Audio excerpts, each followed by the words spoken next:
আমাদের মন্দারমণি ট্রিপের ফার্স্ট ভিডিওটা তো অলরেডি আমি আপলোড করে দিয়েছি। আর এটা ছিল আমাদের মন্দারমণিতে ডে 2তে আমরা চলে গেছিলাম সি বিচ থেকে 5 মিনিটসের ওয়াকিং ডিস্টেন্সে অবস্থিত এই সিনজিনি বিচ রিসর্টে। আর এই যে এটা ছিল আমাদের রুম, যেটা ছিল সেকেন্ড ফ্লোরে, আর এটার ফেয়ার পড়েছিল মাত্র 2500 টাকা। মন্দারমণিতে যদি সি বিচের কাছাকাছি একদম বাজেট ফ্রেন্ডলি কোনো হোটেলের খোঁজ চাও, তাহলে আমি তো বলবো চোখ বন্ধ করে সিনজিনি রিসর্টকে বুক করতে পারো। আর রুমের সাথেই কিন্তু ছিল এরকম একটা ওপেন সি ফেসিং ব্যালকনি, যেখানে বসলে এমনি যেন মনটা ভরে যায়। ওই যে সামনেই হচ্ছে সমুদ্র, আর নিচে ছিল পুল, সাথে আবার কিন্তু বেবি পুলও ছিল। ছোট থেকে বড় সবাই কিন্তু গিয়ে থেকে ভীষণ এক্সাইটেড ছিল এরকম একটা ভিউ পেয়ে।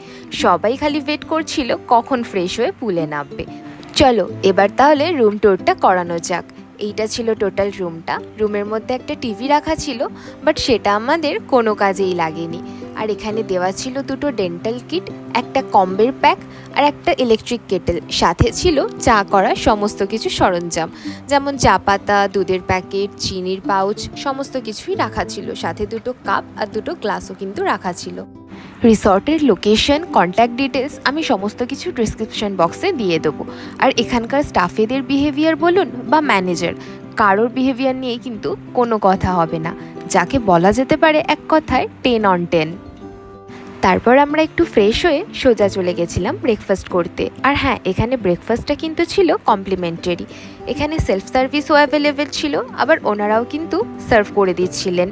ব্রেকফাস্টে আইটেমস রাখা ছিল লুচি, ছোলার ডাল, ব্রেডের সাথে আপনি বাটার বা জ্যাম যে কোনো কিছু নিতে পারেন। সাথে ছিল ডিম সেদ্ধ, রসগোল্লা আর চা।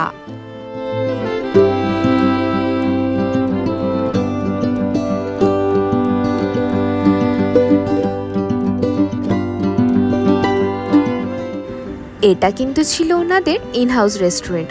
আর ভেতরের ইন্টেরিয়রটা জাস্ট দেখো একবার। ব্রেকফাস্ট কমপ্লিট করে কিন্তু আমরা 1 মিনিটও লেট করিনি, সোজা চলে এসেছিলাম পুল সাইডে। কারণ বড় থেকে ছোট কেউই আর ওয়েট করতে পারছিল না। ওনাদের রুমগুলোর মতনই কিন্তু পুল সাইডটাও ছিল ভীষণ সুন্দর। সাথে ছিল মিউজিক সিস্টেমের ব্যবস্থা, আর বড়দের সাথে সাথে বাচ্চাদের জন্য কিন্তু বেবি পুলের ব্যবস্থা ছিল।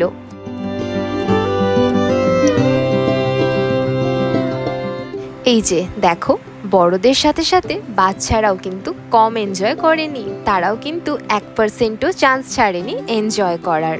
দুপুরের লাঞ্চটাও কিন্তু আমরা ওখান থেকেই অর্ডার করেছিলাম। লাঞ্চে আমরা তেমন হেভি কিছু রাখিনি, রেখেছিলাম প্লেন ডাল, আলু পোস্ত, ভাত আর মাটন।